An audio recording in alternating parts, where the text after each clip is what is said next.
কেননা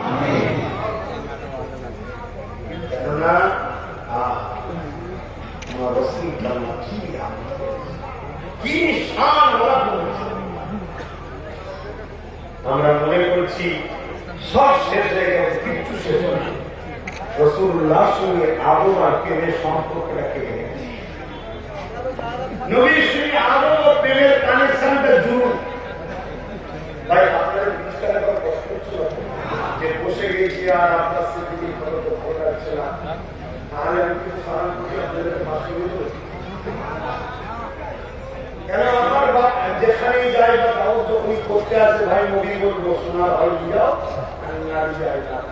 কেন এখানে যারা হুজুররা আছেন, উলামা হযরতরা আছেন, আমি আপনাদেরকে শিক্ষা দিচ্ছি না, আপনারা সব জানেন, শুধু স্মরণ করাচ্ছি।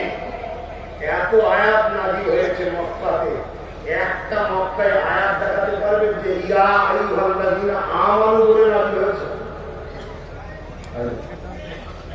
মদিনা শরীফে যত আয়াত নাযিল হয়েছে সব আয়াত আল্লাহ বলেছে হে ঈমানদারেরা।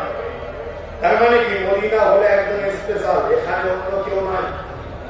আর যেখানে ইয়া আইয়ুহাল্লাযীনা আমানু বলেছে সেখানেই আল্লাহ মুহাম্মদ রাসূলের শান, মর্যাদা, আজমত, প্রেম, ভালোবাসা কথা ইমানদার শিখিয়েছে। যেটা বলছে